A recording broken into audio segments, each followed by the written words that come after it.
Hi guys, welcome back to my channel. So it's been a while since I did a sit down video and I was wondering what video I could do. Recently I have uploaded a video of my graduation, so I thought that why not I share with you guys a bit about my UK study journey.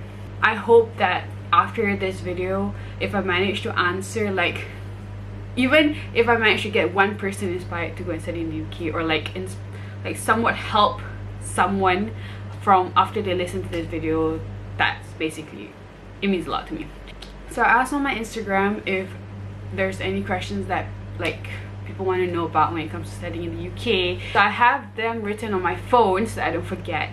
But before I go to the questions, I'll just briefly give a summary on basically what I was doing in the UK, if you guys don't know yet.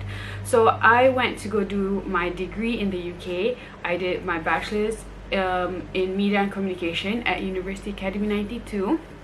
So University Academy 92 is actually a very new university. When I say new, it's like really new. So I was the first batch at the university, so it was really a huge gamble for me, because obviously moving abroad itself is scary enough, but then go and study in a university that like people don't even know about, and like I didn't even know anything about it, was scary. But one thing that made me confident to go to the university was basically that my degree will be awarded by Lancaster University, and Lancaster is one of the top universities in the UK, so I thought, why not give it a shot. Another reason was basically because there were some final exams. I really don't like final exams, and I keep telling everyone about it, so whoever keeps asking me, they would know that my answer would definitely be about no final exams. But it really is a plus point, because I definitely learned because of the knowledge, and I really learned because it's something that I'm really passionate in, not because I want to pass an exam. So it was really different, so that was why I chose the university. I definitely had the best 3 years of my life in the UK. The experience I gained, the opportunities, the friends I made, I wouldn't like, what's that word, I wouldn't exchange it with anything else basically. So that's where I did my degree and what I was doing it in. I'm going to talk a bit about my SPM just so that you know the timeline, if that makes sense. So when I did my SPM, I did in science. I did Rekachipta. So the Rekachipta stream would be not biology, physics, chemistry, Rekachipta, and we have maths and the maths and all the other core subjects. I also added an extra subject, which was English and literature. English literature, yeah. So I did English literature as well for my SPM. Basically what I'm trying to say here is that even though I did science stream during my SPM, what I chose to pursue in my degree had nothing to do with science whatsoever. But I'm just saying here that even though that is what you chose to do in your SPM, it doesn't determine what you have to do in your degree. So one thing that I would say is that when you're doing your degree, it's for 3 years, 4 years. So you have to make sure whatever you're doing is you really are passionate about doing it, because studying in, not just in UK, but studying in university itself is very different. Like, there's a lot of independent study, especially when you go to the UK. The UK involves a lot of independent study. So if it's something that you are not interested in and you're just doing it just for the sake of doing it, just because, oh, I was in science stream in high school, so I have to take up like chemistry or something. But if you're not passionate about it, you will tend to feel demotivated. So I would say even if whatever you do in your high school doesn't really determine what you have to pursue in your degree. That's basically what I'm trying to say. There are actually a few questions on what was the process like when applying to study in the UK. So like after SPM, what do you do and stuff. So what I did, obviously there are different options on different routes that you could go to, but I'll talk about myself from my experience first. So for me, I actually went to do foundation right after my SPM. My SPM results, I'm just gonna be frank with you guys, my SPM results was not the best. I remember when I got my SPM results, I was so devastated because I've worked so hard, and I felt like what my results was really bad, to the point where I felt maybe like university isn't for me. I really thought that was it for me, like I wasn't going to go to university. But alhamdulillah, Allah's plan is obviously different from ours, so I was given another opportunity to go and actually do foundation So I went to go do foundation in a course that in a course that I wanted to pursue, which was media and communication. So I went to go and do foundation at University of Nottingham in Simene, and thankfully my results was okay enough for me to go into that course. So I got accepted and I did my foundation in arts there, arts and education. My goal was I knew that whatever it is, I wanted to go and do my degree abroad, and UK was one of my top choices. So knowing that there was a university, a UK university in Malaysia, I jumped to the chance and went and applied, and alhamdulillah I got in. But yeah, so that's what I did. I went to the Nottingham. I did my foundation for a year. It was from April until April, so yeah, about a year. And after that, actually towards my last semester, one of my friends actually asked me, have you tried applying through UCAS? So UCAS is actually a platform where you would use to apply to UK universities. So look at it as in macam UPU lah. So UPU kan you put in like what university nak pergi and their course. It's basically that, but it's for the UK. So that's what I did. I applied through UCAS and I did all those things I had to do. Basically, when you are applying to a UK university, there are certain documents that you may need. You will need.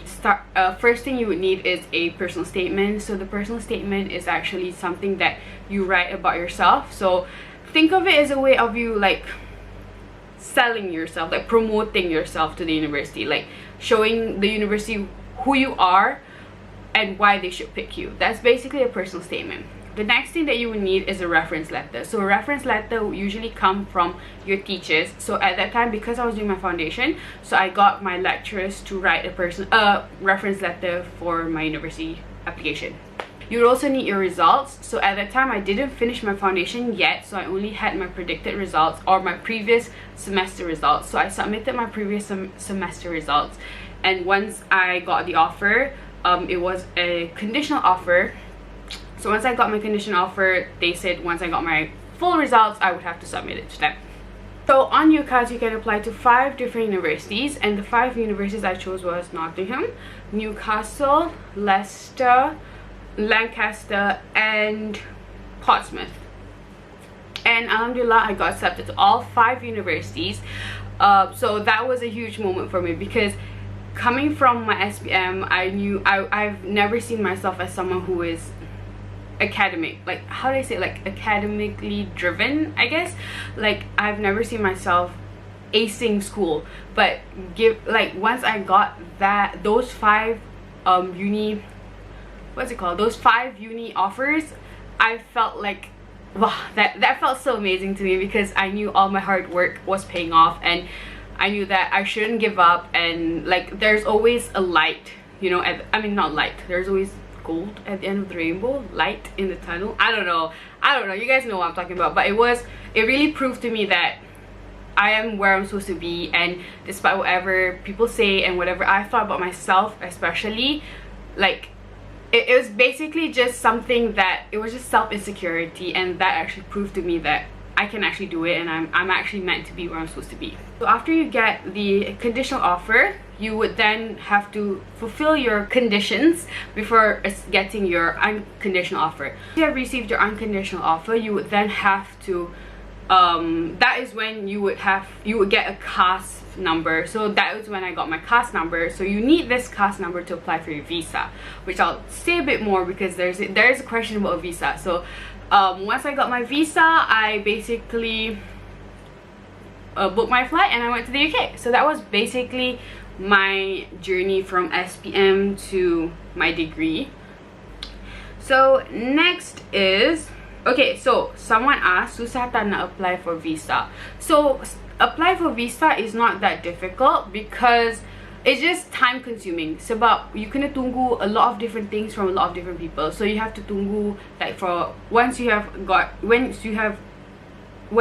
received your CAS, which is, I don't remember what CAS stands for, but once you have received your CAS number, baru you boleh apply for your visa. So once you nak apply for your visa tu, it takes really long, it's time consuming, sebab everyone is going at the same time. So imagine like beribu-ribu orang nak study kat UK ni, and beribu-ribu orang ni nak apply for visa. So it is going to take a lot of time. Once you dapat your CAS, terus book for your visa application, visa appointments. I remember when I did it, I went for the priority visa because I just wanted it really quickly. So if you have the opportunity to go for that, go for the priority visa choice lah, and then get all the documents that they need prepared earlier, which is like you have to do a TB test.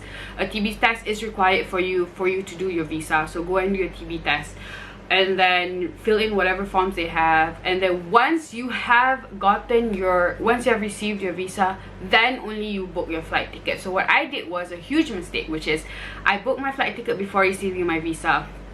So by the time it was time for me to go to the UK, my visa tak siap lagi. So bila my visa tak siap lagi, I tak boleh fly. So I had to stay and reschedule my flight, which was a whole hassle altogether. So make sure you receive your visa first, baru you pergi book your flight. Jangan book flight dulu baru visa. It's like such a rookie mistake. So I'm telling you now, book your flight. Get your visa first and then book your flight. So yes. Okay. So then, were you culture shocked? I personally would say no. I know I have some friends who actually they went through culture shock, but myself personally, I don't think I went through culture shock. It was more like just getting used to the environment and adapting to the whole scenery, but not really culture shock, I would say. Because I also feel like, because I went to Nottingham, so Nottingham pun ramai students from across the world, I would say, like very international. So that itself, I was already used to all the different cultures. So I don't think I was culture shocked, but there were, during the first 2-3 weeks of me arriving in the UK, I had to adapt with the environment. That was quite difficult at first because obviously mostly the weather, because lain gila. The people not that much, it was just more of the accents, because you assume, like I thought everyone was going to speak the same accent dekat UK, like London accent, but when you're in Manchester, the accents are quite thick. So that was something that I had to get used to, but it was more on that lah, not really culture shock, but more on like the whole environment of it all. So then there are a few questions also about how much do I spend in a month, groceries, daily essentials, mahal tak, stuff like that. So when it comes to rent, there are a few options. So you could either do off campus or on campus. So off campus, it depends also where you stay lah, but off campus you might be able to get a cheaper accommodation. But as a first year, I would definitely, especially first year doing undergraduate, I would definitely recommend you to go do on campus, just because safety reasons, because it's a new environment, you don't know anyone there, and it's the best way and place to meet friends and make friends as well. So if you're living on campus, which I recommend as a first year, there's also it depends on different universities, it varies the price. I was staying with like an apartment, a studio apartment, where I had my own room, my own toilet and my own kitchen. So that one is a bit pricier as compared to if you go for a dorm or with a shared stuff, so shared facilities like toilet and not shared toilet, but like shared kitchen and stuff like that. It will be cheaper. So it just depends on what you're looking for.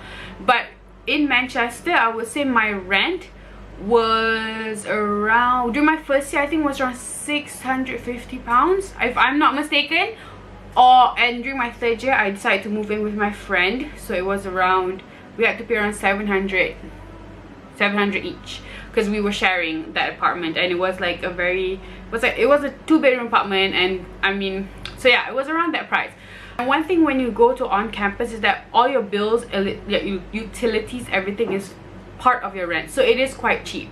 Whereas if you go off campus, like what I did during my third year, my bills and stuff were not included, so that's an added cost lah.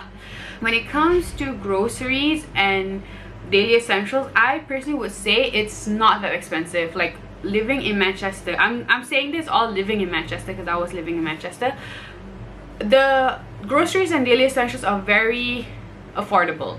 The only thing that is slightly more expensive is when you go to an Asian grocery store where you want specific things, like I don't know, like samyang or something, then it's a slightly more expensive. Or if you're going for halal meat in Manchester, the ones that I went to are slightly more expensive as compared to the non-halal meat, because you have to go to a specific place, and there are only certain like not certain places, but there's like halal butcheries and stuff. So those are the kind of things lah. But other than that, I would usually spend roughly around 20-30 pounds for a week, and usually that week grocery can last me like 2 weeks, depends on how much I like ratio my food. And if I were to go out, I would spend maybe another 20-30. But yeah, that's basically the rough estimate. But usually I would spend in a month around 350 pounds, 400 pounds. And then I would, depends also like if I have some extra, then I would go shopping but that's like the rough estimate, not including rent. Next question, how do you make friends? Is it difficult to make friends? So I would say making friends it's obviously challenging, because you, like I said, you come from a different culture, and there are certain people that come from like different backgrounds. So I was friends with mostly locals because there wasn't a lot of Malaysians at my university at the time. I was, like I said, I was the first batch, so I was the only Malaysian at the university, so I was friends with locals. But so at first, during my first week or so, it was quite difficult to find something that we have in common to talk about, because when we grew up, we're growing up watching different shows. Like they watch what was that British TV show that they say they watched, and I was watching like some American TV show or like a Malay TV show. So that itself was like very, very different. It was very difficult at first lah to find, but then somehow or other we talked about something, and then we just clicked, and that's how I became friends with my friends. And yeah, so I would say it's making friends anywhere. There are their challenges, but just go up to them and just think of it like they don't know you and you don't know them, so there's literally no shame. You know what I mean? Like, I mean, not like no shame, but just go out there, get out of your bubble, say hi, and just talk. You know, sometimes you just have to be there and like show them that you exist in a way, and somehow conversation will start flowing, and then next thing you know, you have friends. And if that doesn't work, there are also a lot of Malaysian societies in the UK. So if you really feel like you're out of place, you can always go to a Malaysian society in your city and join, and just have a little taste of home, you know. Especially, it helps a lot, especially when you're like homesick. Okay, so there's also a few questions about scholarships. So what courses are available for scholarships? How do I apply for scholarships?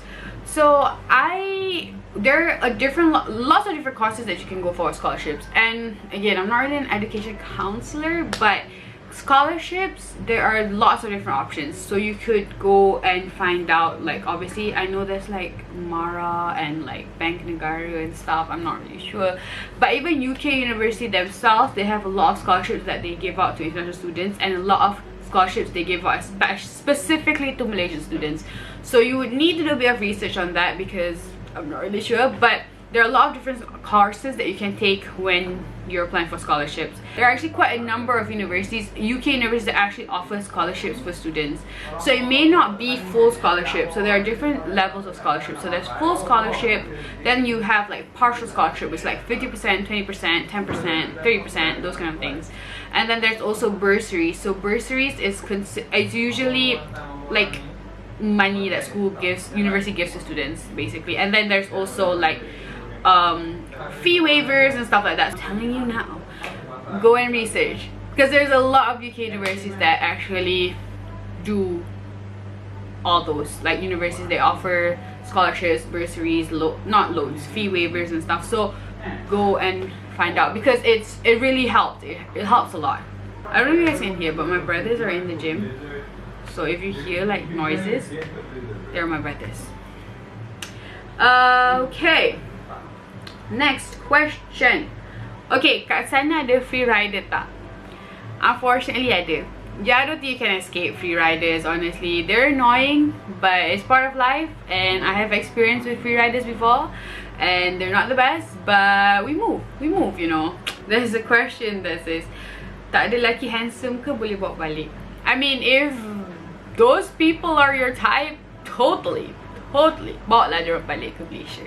Then let's go for this last. It's not really a question, but it's more of like a statement.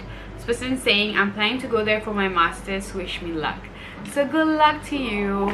I just like to say that if you get opportunity to go and study abroad, you should definitely go, because it really, the opportunity that you get, like gain there, the experience, the exposure you get from studying abroad is a lot. So it doesn't really matter if you're studying UK, US, Canada, Australia, New Zealand, Korea, wherever in the world. If you get the opportunity, I would definitely say go and grasp it and go for it, because I don't know, I feel like if you were given the opportunity, you would definitely go, because like I said, the exposure, and it's not just academic wise, like the soft skills that you'll gain from it, the friends that you'll make, the memories that you'll make is definitely something that you wouldn't take for granted, basically.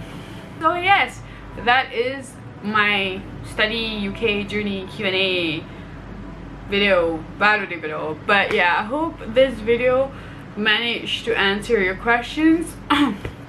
Oh my god, and if you have any other questions, just leave them in the comments below. I'll try my best to answer them, but I really hope this video answers some of your questions and help you guys out. Especially, I know now, like a lot of like SPM students are like, they're going to do the SPM, because my sister is doing SPM, so it is most of the time the current timeline where people will start thinking about going to the UK, I mean studying and stuff. So I really hope this has answered some of your questions, and hopefully gives you like a little better understanding for when it comes to studying in the UK or studying abroad. So yeah, like I said earlier in the video, if this somehow inspires even one person to go and study abroad, study in the UK, I am very touched and honored. So yes, I've been saying yeah and so a lot, so I think it's time to end this video. Thank you again so much thank you so much for watching this video. I really hope you enjoyed it, and I'll see you in the next one, hopefully. Okay, bye bye.